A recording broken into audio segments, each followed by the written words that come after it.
사랑하는 성도 여러분, 월요일 아침을 허락하신 하나님을 찬양합니다. 오늘도 10월 9일 토요일 한글날에 이어지는 연휴입니다. 그래서 출근을 안 하시는 분들도 있고 또 출근하시는 분들도 있고 또 여러 가지 우리 삶의 형편들의 노일터인데 어떤 형편에 있든지 주님과 함께 동행하면서 주님이 주시는 축복과 기쁨을 누리고 하나님의 축복이 넘치는 일생이 되기를 간절히 소망하는 마음으로 우리 냉천골의 아침 말씀 묵상하도록 하겠습니다. 빌립보서 말씀을 계속 봅니다. 3장 10절부터 21절 말씀, 우리는 기쁨으로 전진하기 위해서 어떻게 해야 됩니까? 계속 살펴봤는데 지난 주간에도요. 오늘 마무리하겠습니다. 빌립보서 3장 10절에서 21절 말씀입니다.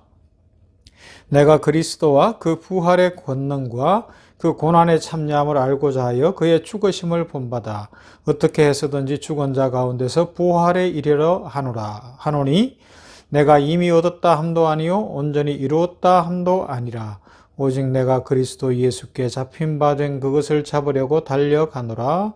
형제들아, 나는 아직 내가 잡은 줄로 여기지 아니하고 오직 한 일, 즉 뒤에 있는 것은 잊어버리고 앞에 있는 것을 잡으려고 푯대를 향하여 그리스도 예수 안에서 하나님이 위에서 부르신 부름의 상을 위하여 달려가노라. 그러므로 누구든지 우리 온전히 이룬 자들은 이렇게 생각할지니 만일 어떤 일에 너희가 달리 생각하면 하나님이 이것도 너희에게 나타내시리라. 오직 우리가 어디까지 이르렀든지 그대로 행할 것이라. 형제들아, 너희는 함께 나를 본받으라. 그리고 너희가 우리를 본받은 것처럼 그와 같이 행하는 자들을 눈여겨보라. 내가 여러 번 너희에게 말하였거니와 이제도 눈물을 흘리며 말하노니 여러 사람들이 그리스도의 십자가의 원수로 행하느니라. 그들의 마침은 멸망이요 그들의 신은 배요 그 영광은 그들의 부끄러움에 있고 땅의 일을 생각하는 자라. 그러나 우리의 시민권은 하늘에 있는지라. 거기로부터 구원하는 자 곧 주 예수 그리스도를 기다리노니 그는 만물을 자기에게 복종하게 하실 수 있는 자의 역사로 우리의 낮은 몸을 자기 영광의 몸의 형체와 같이 변하게 하시리라. 아멘. 우리 그리스도인들이 기쁨을 가지고서 주 안에서 살아갈 때에 어떻게 살아야 합니까? 과거는 어떻게 해야 되고 현재는 어떻게 해야 됩니까? 하는 것을 생각했고요. 이제 오늘 마지막으로 그럼 미래는 어떻습니까? 미래를 살아가는 법 성경이 알려주고 있습니다. 바로 기다린다는 것이죠. 20절 말씀입니다. 그러나 우리의 시민권은 하늘에 있는지라 거기로부터 구원하는 자 곧 주 예수 그리스도를 기다리노니. 기다린다는 거예요. 누구를요? 예수 그리스도 다시 오시는 그 재림을 기다리는데 왜 그런가 하면 나의 시민권이 하늘에 있다는 거예요. 우리의 궁극적 목적지는 하나님 나라이며 우리는 이미 하나님의 자녀가 되어서 그 나라에서 영생복락 누릴 수 있는 자격을 부여받았기 때문에 우리는 이 땅에서 어떻게 사느냐? 미래를 살아갈 수 있는데 그 미래를 사는 법은 기다리며 사는 것이라는 말씀입니다. 나는 지금 구원을 받고 주께서 주신 새로운 인생의 목표를 향해서 달려가기 시작을 했습니다. 그러나 장차 주께서 다시 오시면 그분께서 내 인격과 내 존재를 온전히 주님을 닮은 모습으로 완성시켜 주실 줄로 믿습니다. 그래서 나는 그 주님, 완성의 주님을 오늘도 기다리며 부족하고 연약하지만 성장을 위해서, 변화를 위해서, 자라남을 위해서 달려갑니다. 지금 우리 병원교회에서 모든 설교의 포인트가 여기에 맞춰져 있는 거 아시죠? 주일 예배든 수요 치유 집회든 이너힐링 내적 치유하고 이러면서 어디에 목표가 있다고요? 자라나야 된다는 겁니다. 우리의 신앙의 수준이 지금 이대로는 천국 못 갈 건 없어요. 그러나 하늘나라 가서 상급을 누려야 되고 이 땅에서 더 풍성한 하나님의 축복을 누리며 진짜 주님 닮은 제자의 모습으로 자라가야 되는데 여러분 스스로 생각할 때 어떠세요? 변함이 있으세요? 자라나고 있으십니까? 진정으로 주님 다시 오셔서 완성하실 그날을 기다리는 자답게 살아가고 있는지 질문을 드리고 있는 겁니다. 그래서 21절에서 기다림의 이유가 좀 더 분명하게 나타나는데요. 이렇게 말씀하잖아요. 그는 만물을 자기에게 복종하게 하실 수 있는 자의 역사로 우리의 낮은 몸을 자기 영광의 몸의 형체와 같이 변하게 하시리라. 사도 바울이 지금 하는 고백은 이런 거예요. 우리가 이 땅 부러워할 것 없고 이 땅에서 너무 과도히 걱정하거나 욕망에 사로잡히거나 여러 형편에 매일 이유가 없습니다. 지금 우리는 약합니다. 부족합니다. 외적으로 육체적으로 뭐 약점도 있고 약한 부분이 있을 수 있습니다. 그러나 주님께서 영광의 그 모습으로 변화시켜 주실 겁니다. 궁극적으로 우리는 죽음 앞에 한번 설 것인데 그러나 부활하신 주님 안에서 우리는 부활할 것입니다. 그렇기 때문에 하나님 앞에 온전하게 세우실 그날을 바라보며 우리는 소망을 갖습니다. 나는 이게 나의 자신감입니다. 세상 부러워할 이유가 없습니다. 걱정할 이유도 없습니다. 예수님 한 분이면 충분합니다. 그 고백을 나누고 있고 성도들을 그 고백으로 교회와 성도들을 권면하고 있는 것입니다. 성도 여러분, 오늘 냉천골의 아침 말씀 묵상하는 여러분, 우리 이런 믿음의 수준까지 자라가십시다. 변해야 되지 않겠습니까? 성장해야 하지 않겠습니까? 이것이 초대교회 모든 사도들과 성도들의 한결같은 마음이었어요. 요한 1서 3장 2절입니다. 사도 요한도 이렇게 고백해요. 사랑하는 자들아, 우리가 지금은 하나님의 자녀라.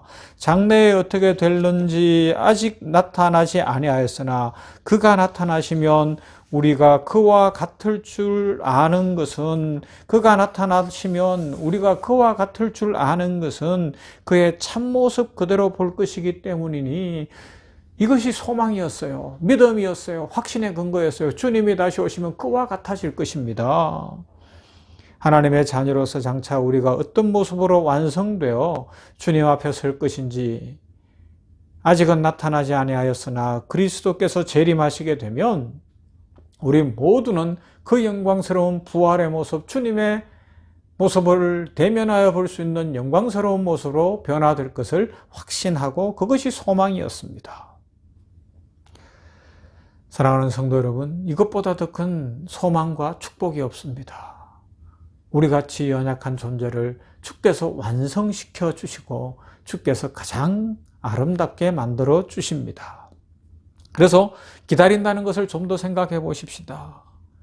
이 기다린다는 것이 어떤 의미겠어요? 기다립니다. 이건 마냥 그냥 넋놓고 앉아서 멍 때리면서 이제나 저제나 그래 이건 아니잖아요. 그죠? 기다리는 사람은 어때요? 기다리는 사람은 열정이 있어요. 기다리는 사람은 준비를 해요. 진짜 기다리는 모습은 성실하게 일을 하고 자신의 삶에서 어떻게 하든지 이 누에가 꼬치를 탈피하고 나비가 되기 위해서 애를 쓰듯이 하늘을 나는 나비가 되려고 진짜 애를 쓰는 겁니다. 아이고 될 대로 되겠지. 어제 나누었잖아요. 그냥 주저앉아서 낙심하고 앉아있고 현재에 머물러 있으면서 누가 나한테 뭘 안 해주나, 하나님이 나한테 뭘 안 갖다 주나 늘 그러고 있으면 더 이상의 도약과 발전이 없다고요. 그러면요, 일어나야 되는 거예요. 살아내야 되는 겁니다. 움직여야 하는 겁니다. 땀을 뻘뻘 흘리고 때로는 막 너무 힘들어서 눈물을 줄줄 쏟으면서라도 우리에게 주어진 이 삶을 살아내는 겁니다. 지금 초대교회 성도들이 그렇게 살았고요. 사도 바울은 로마 감옥에 갇히기까지 복음 하나 때문에 예수님 바라보면서 그 땀과 눈물을 흘리며 수고하며 끝까지 살아냈잖아요. 끝까지 살아내는 거예요. 열심히 살아내는 거죠. 이것이 기다리는 자의 모습입니다. 여러분 기다릴 때 어떻게 해요? 자, 예를 들어 보십시다. 남녀가 만나 결혼을 한다고 하십시다. 결혼 날짜를 잡았어요. 뭐 지금 10월이니까 그래요. 예를 들어서 12월 달에 한다고 하십시다. 12월 25일로 날짜를 잡았어요. 그러면 어떻게 해요? 10월 11일에 지금 오늘을 지나는데 12월 25일에 결혼한다면 준비할 거 아니에요. 혼수도 준비하고 얼굴 마사지도 받고 웨딩 촬영도 하고 집도 구하러 다니고 이것저것 그것만 준비하나요? 내가 남편으로서 내가 아내로서 나의 가정을 행복하게 만들고 아름답게 만들기 위해서 무엇을 준비할까? 그 지적이고 정신적인 것 준비하지 않겠어요? 더더욱 진짜 하나님 앞에서 행복하게 사는 가정을 만들려면 우리 살아가는 것이 부부로 하나가 되고 난 이후에 적어도 30에 결혼해도 80살까지 살면 50년 사는 거고요, 같이.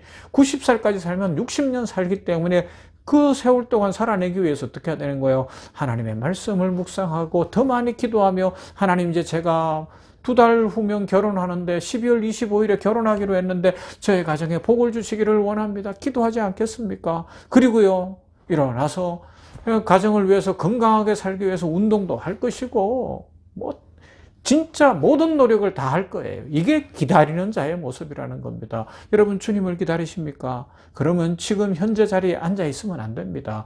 그냥 어떻게 되겠지, 될 대로 되라, 아니면 누군가 뭐 어떻게 해주지 않게 이러고 있는 게 아니에요. 내가 일어나는 겁니다. 지금 사도 바울은 그 이야기를 하고 있습니다. 왜냐하면 당시에 무율법주의자들이 있었어요. 아니, 마지막 날에 완성된다며, 뭐 어차피 지금 열심히 해도 완성 못 한다며, 수고하고 땀 흘려봐야 또 돌아서면 실수할 수도 있는 게 인생이잖아. 그러니까 뭐 그렇게 살아, 될 대로 살아, 욕심 따라 살아, 마지막 날 예수님 오시면 다 완성된다는데 지금 이 땅은 네 맘대로 사는 거야. 이 무율법주의자, 교회 안에 이런 거짓되고 잘못된 사상, 이단 사상들이 들어왔어요. 그래서 사도 바울은 뭐라 그러는가 하면, 나는 기다립니다. 표대를 향하여 달려갑니다. 오늘도 기다리는 자로서 나의 수고를 다 할 겁니다. 결혼을 앞둔 신랑이 결혼식을 준비하듯, 결혼을 앞둔 신부가 그 결혼을 준비하기 위하여 여러 가지로 수고하고 단장하듯 나는 기다리는 자로 살아갈 겁니다. 주님 오시는 그날을 바라보며 벌떡 일어나겠습니다. 새 삶을 시작하겠습니다. 현실 탓, 환경 탓, 형편 탓 하지 않겠습니다. 주님 앞에서 다시 시작합니다. 이 고백을 드리고 있는 겁니다. 그렇게 살아야 우리는 승리와 축복의 면류관을 받았을 수가 있습니다. 여러분, 그렇게 살아가다 보면 실수할 수 있어요. 힘들 수 있어요. 미국의 전설적 홈런왕 베이비 루스라는 선수가 있죠. 1914년부터 35년, 22년간 지금하고는 이 야구의 어떤 배트라든가 이런 것들이 좋지 않을 때, 공도 그렇고, 그때에 홈런을 몇 개를 쳤는가 하면 714개를 쳤다 그래요. 전설적 존재입니다. 이 배트라든가 뭐 글러브라든가 공 다 좋아진 이때에도요, 그 기록이 언제 깨졌는가 하면 2000년대에 와서 깨졌어요. 그런데 베이비 루스가 홈런왕일 뿐만 아니라 삼진왕이었어요. 실패를 계속 했다고요. 실패했으나 자신감을 갖고 했던 거예요. 우리가 여러 가지로 약한 모습이 있습니다. 그러나 주께서 힘 주실 것입니다. 포기하지 않는 열정을 가지고 오직 표대이신 주님을 바라보며 목표를 갖고, 나는 자라날 거야, 나는 이대로 있을 수 없어, 반드시 하나님의 축복을 받고 그 영광스러운 축복을 누리면서 하나님 앞에서 주님 다시 오실 그날을 맞이할 거야 라고 성실하게 살아가는, 그래서 기다림의 의미를 누리고 하나님의 축복을 누리게 되는 모두가 되기를 주님의 이름으로 축원합니다. 사랑 많으신 아버지 하나님, 감사합니다. 오늘 이렇게 월요일 아침에 냉천골의 아침 말씀 묵상을 했습니다. 빌립보서 3장의 말씀을 살펴보면서 진정으로 기뻐하는 자들의 모습, 어떤 모습일까? 그 미래를 살아가는 모습은 어떨까 하는 것을 생각했습니다. 나는 기다리노니 기다리는 자로 살게 하여 주시옵소서. 완성의 주님, 구원의 주님, 만왕의 왕이신 주님이 다시 오실 그 약속을 믿으며 기다립니다. 이 믿음 굳게 하여 주시옵시고 더 크게 하여 주시옵시며, 기다리는 자로서 결혼식을 앞둔 신랑 신부가 그 결혼식을 위하여 진짜 많은 것을 준비하듯이 우리들도 게으르게 앉아있거나 낙심하고 앉아있거나 의미 없는 시간들을 보내지 않게 하여 주시옵시고, 형편이 어떠하든지 상황이 어떠하든지 벌떡 일어나 주님 손 붙잡고 성령 충만함으로 하루하루 신랑 되신 주님 만날 그날을 준비하며 달려가는 우리들 되게 하여 주시옵소서. 시간을 허비하지 않게 하여 주시기를 원합니다. 아버지 하나님이여, 에너지를 허비하지 않게 하시고 물질을 허비하지 않게 하시고 우리에게 주어진 이 인생이라는 놀라운 시간, 생명을 허비하지 않게 하여 주시옵소서. 그리하여서 주님 다시 오시는 그날에 생명의 면류관을 받았을 뿐만 아니라 이 땅에서 수고하며 기다리는 자로 살았던 상급의 면류관을 받았으며 잘했다 칭찬받는 하나님의 자녀들, 축복의 자녀들 다 되게 하여 주시옵소서. 아버지 하나님이여, 이 나라와 민족이 함께 하시고 내년 3월 대선을 앞두고 여러 가지로 혼탁스러운 일들이 있지만 우리 그리스도인들은 정책과 대안을 보며 특별히 생명의 문제에 대해서, 환경의 문제에 대해서 다른 사람들을 사랑하는 사람을 뽑을 수 있도록 은혜를 더하시고 정직하고 바르고 또 긍휼이 있는 그런 섬기는 사람을 세워갈 수 있도록 하나님 함께하여 주시옵소서. 정치계, 경제계, 교육계, 의료계, 또 문화계, 이 사회 전반에 하나님 긍휼을 베푸시고 이 땅이 회복되기를 원합니다. 이 나라 민족 위에 함께 하시고 남북이 평화적으로 통일되게 하시며 저 북한 땅에도 이 추워지는 때에 주의 긍휼의 손길을 베풀어 주시옵소서. 하나님 아버지, 코로나19로 실험하고 고통당하는 지구촌 위에 함께 하시고 속히 이 질병이 퇴치되기를 원합니다. 하나님 은혜 입혀 주시고 복을 내려 주시옵소서. 오늘도 냉천골의 아침 말씀 묵상하며 한날을 시작하는 모든 주의 백성들 위해 크신 은혜와 축복과 사랑으로 함께 하실 하나님께 감사드리며 예수님 이름으로 기도하옵나이다. 아멘. 찬송할까요? 453장 예수 더 알기 원합니다. 고백합시다.